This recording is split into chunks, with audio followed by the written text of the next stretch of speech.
નમસ્કાર મિત્રો, આજે પવિત્ર રામનવમીના દિવસે આપણે સરેડામાં આવી ગયા છીએ અને આજે આપણે એક સુંદર સેવા કરવા જઈ રહ્યા છીએ। આવો દિવસ રોજ નથી આવતો મિત્રો। આજે ભગવાન શ્રી રામનો જન્મદિવસ છે મિત્રો। રામનવમી એટલે ધર્મ અને સત્ય અને ન્યાયનો દિવસ। આ દિવસે ભગવાન શ્રી રામનો જન્મ લઈને આ દુનિયામાં સત્ય અને ધર્મનો માર્ગ બતાવ્યો છે। ભગવાન શ્રી રામે આપણને શીખવ્યું છે કે જીવનમાં કેટલીક મુશ્કેલીઓ આવે છે પણ સત્યનો માર્ગ ક્યારેય છોડવો નહીં। આજનો દિવસ આપણે યાદ અપાવે છે કે આપણે પણ સારા કામ કરવા જોઈએ અને દરેક જીવ પર દયા રાખવી જોઈએ। આજે આપણે જે કીડિયારું પૂરવા આવ્યા છીએ ને, એ માત્ર એક કામ નથી પણ એ એક ભાવના છે। નાની નાની કીડીઓ માટે ખોરાક પૂરો પાડવો એ પણ એક મોટી સેવા છે મિત્રો। આપણું ધર્મ કહે છે કે જીવ દયા સૌથી મોટી સેવા છે।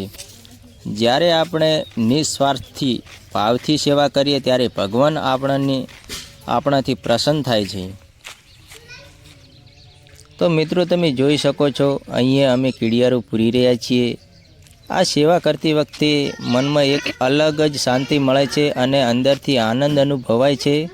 જો તમને પણ એ મોકો મળે તો જરૂર આવી સેવા કરજો મિત્રો। મોટી સેવા કરવાની જરૂર નથી, નાની સેવા પણ ખૂબ મોટી ગણાય છે।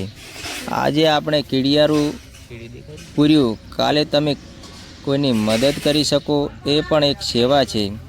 આવો આપણે સૌ મળીને સારા કામ કરવાની શરૂઆત કરીએ।